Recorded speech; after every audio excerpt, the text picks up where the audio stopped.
వస్తాను సార్. మిగతా వాళ్ళతో కూడా ఒకసారి మాట్లాడదాం. చర్చిద్దాం.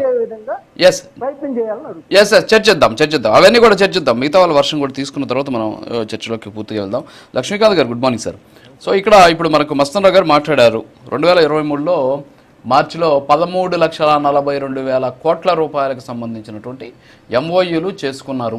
భారీ ఎత్తున ఉద్యోగాలు రాబోతున్నాయి. ఆంధ్రప్రదేశ్ ఎక్కడికే వెళ్ళిపోతుందని చెప్పేసి వైఎస్ఆర్ కాంగ్రెస్ పార్టీ భారీ ఎత్తున దీని మీద ప్రచారం చేసిన పరిస్థితి. వాస్తవంగా మనం చూస్తే $2.8 బిలియన్ అంటే 23,000 కోట్లకు సంబంధించి, అంటే వాళ్ళు చెప్పిన దాంతో పోలిస్తే కేవలం 2% కూడా లేనటువంటి పరిస్థితి. మరి మాకేమో కంపెనీలు తీసుకొచ్చేసాం, భారీ ఎత్తున ఆంధ్రప్రదేశ్ని తీసుకొచ్చాం, క్రెడిట్ చోరీ జరిగిపోతుంది, మేము తీసుకొచ్చిన వాళ్ళకి వీళ్ళు ఇవి చేస్తున్నారు అని చెప్పేసి చెప్పారు. సో కంపెనీల వారీగా కూడా మనం ఈరోజు చర్చిద్దాం. మొత్తం డేటా సేకరించామనుకోండి. సో ఇంత జరుగుతున్నప్పటికీ కూడా ఇక్కడ ఇంకొక వాదన కూడా కొత్తగా తీసుకొచ్చారు. ఏంటంటే ఈ కంపెనీలు ఎంఓఏ అయిపోయినాక అవి పూర్తి చేయాలంటే 18 నుంచి 36 నెలలు పడుతుంది మాకు, కానీ మేము 2023, 2024 దిగిపోయాము, మాకు అవకాశం లేదు కదా, మళ్ళీ ప్రభుత్వం మాది రాలేదు కదా, ప్రజలు కానీ ఇచ్చి ఉంటే 13 లక్షల కోట్లు 5 నిమిషాలు తెచ్చుంటామని చెప్పేసి వారు మాట్లాడుతున్న పరిస్థితి. ఏమంటారు? ముందుగా ప్యానెల్లో సభ్యులకిను ప్రైమ్ లైన్ వీక్షకులకి అందరికీ నమస్తేనండి. సార్, ప్రతిసారి ఆది నుంచి కూడా ఈ కూటమి ప్రభుత్వం రాష్ట్ర అభివృద్ధి ధ్యేయంగా ముందుకు సాగిపోతూ ఉందంటే, గత ప్రభుత్వంలో ఈ వైసీపీ మేము అది చేసాం ఇది చేసామని చెప్పేసి జబ్బలు దోచుకుంటూ ఇవాళ రోజున ఇట్లా మీడియా ముందుకు వచ్చి ప్రెస్ మీట్లు పెట్టి అసెంబ్లీకి రాకుండా మాట్లాడుతూ కేవలం కూటమి మీద విషం చిమ్మే ప్రయత్నమే చేస్తూ ఇట్లాంటి మాటలు మాట్లాడుతున్నారు.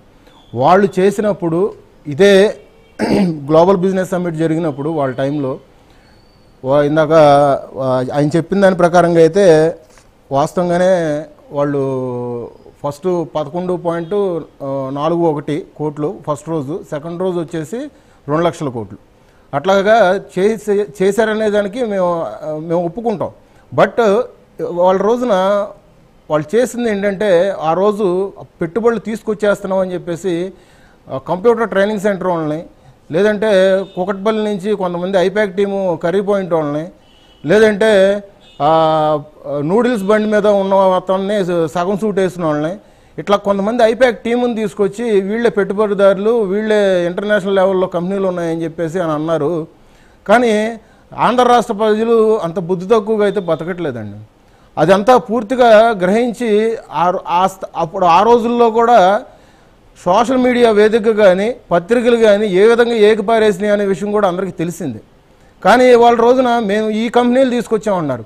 నేను సపోజ్ ఒక మాట అడుగుతున్నానండి, చంద్రబాబు నాయుడు గారు తర్వాత ఈ జగన్మోహన్ రెడ్డి గారు వచ్చారు. చంద్రబాబు నాయుడు గారు హయాంలో కియా మోటార్స్ అనేది తీసుకొచ్చారు. మరి గోరంట్ల గారి దెబ్బకే కియా మోటార్ పారిపోలేదండి. జాకీ లాంటి కంపెనీ అనంతపురంలో ఉండేది, అట్లాంటి కంపెనీ పారిపోలేదండి.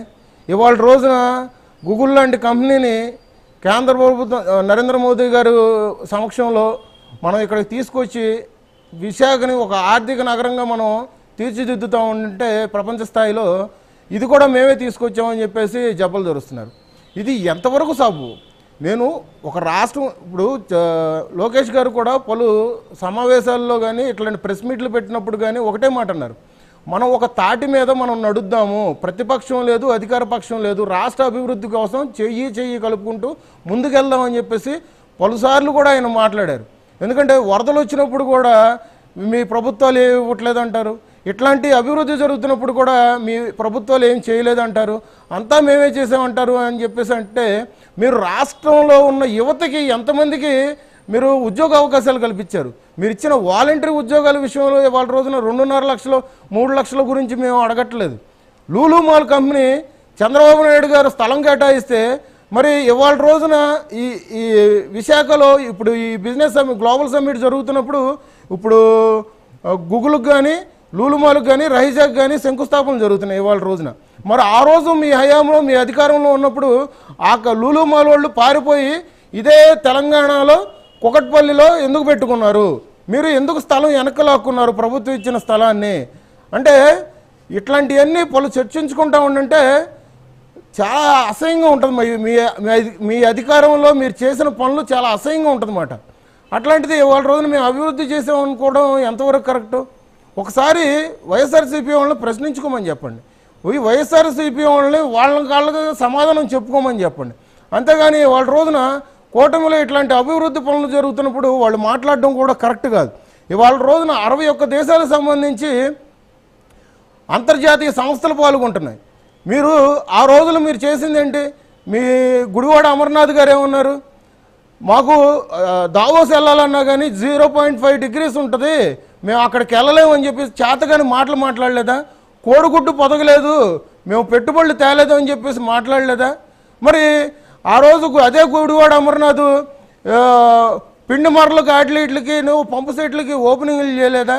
ఇయే కంపెనీలు అని చెప్పేసి అని అనలేదా? అదే జగన్మోహన్ రెడ్డి గారు యువత కోసం చేపలు రొయ్యలు పీతలు అని చెప్పేసి అని అన్నారు. కానీ ఒక అంతర్జాతీయ సంస్థ తీసుకొచ్చిన పలు దాఖలాలు ఎక్కడన్నా కనిపించినాయా మీ హయాంలో?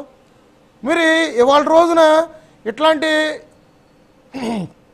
410 ఒప్పందాలతో చంద్రబాబు నాయుడు గారు 2 రోజులు సదస్సు జరుగుతూ ఉందంటే నిన్న రాత్రి వెళ్ళి అంతర్జాతీయ సదస్సుకు సంబంధించి ప్రతినిధులతో కానీ అక్కడ కొంతమంది పలు దేశాలు 30 దేశాలకు సంబంధించిన కేంద్ర మంత్రులు వస్తున్నారని తెలుసు. కానీ ఒక 1000 వాహనాలు పెట్టి అటువంటి పలు జాగ్రత్తలు సాక్షాత్తు ముఖ్యమంత్రి అయి ఉండి అవన్నీ చూసుకుంటూ ఉండంటే మీరు ఇంకా హర్షించాల్సింది పోయి మీరు ఇంకా విషం చేసే ప్రయత్నం చేస్తున్నారు వైఎస్ఆర్సీపీ వాళ్ళు. ఇది మీకు ఎంతవరకు తగదు అని చెప్పేసి మేము అడుగుతున్నాము. మీరు ఇక్కడ ఇంకోటి గుర్తుపెట్టుకోవాలి, మీరు పెట్టిన పెట్టుబడులు కూడా ఎక్కడా కూడా గాల్లో మేళ్లు కట్టినట్టుగా మీరు చూపించారే కానీ ఒక కంపెనీ వచ్చింది మా హయాంలో అని చెప్పేసి మీరు చెప్పడానికి కూడా మీకు అవకాశం లేదు. మీరు మాట్లాడితే మీరు చేసింది ఏంటంటే సమాధులకు రంగులేశారు, గ్రామ సచివాలయం అని చెప్పేసి పంచాయతీ శాఖలకి రంగులేశారు. మీ ఆ రోజు ప్రజాధనం అంతా రంగులకి లేదంటే పాఠశాలలో ఉన్న విద్యార్థులకి ట్యాబుల రూపంలో ఇచ్చి ప్రజాధనం సర్వనాశనం చేశారు. రాష్ట్రం అధోగతి పాలు చేసి యువతని జీవితాన్ని కూడా గాడిలో పడేసి మీరు చేతులు దులుపుకొని జోబులు నింపుకొని వెళ్ళిపోయారని చెప్పేసి అని అంటున్నాం.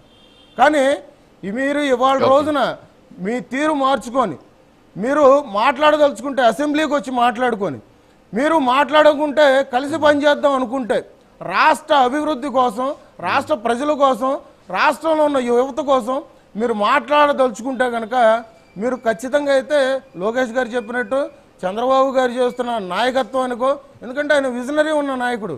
పవన్ కళ్యాణ్ గారు లాంటి నాయకుడే ఆయన వెనకాల ఉన్నారంటే ఖచ్చితంగా అయితే మీరు అదొకటి గుర్తుపెట్టుకోవాలి. అంత రాష్ట్ర అభివృద్ధి కోసం ఇవాళ రోజున కూటమి చెయ్యి కలిపి ముందుకెళ్తుంది. ఆ కూటమిలో మీరు ఒక భాగస్వామ్యం అవ్వండి, అంతేగాని ఇట్లాంటి విమర్శలు చేయడం అనేది కరెక్ట్ కాదని చెప్పేసి ఈ విధంగా తెలియజేస్తున్నాను. అది ఓకే అండి, చిన్న బ్రేక్ ఉంది, బ్రేక్ తర్వాత కంటిన్యూ చేద్దాం. Break please.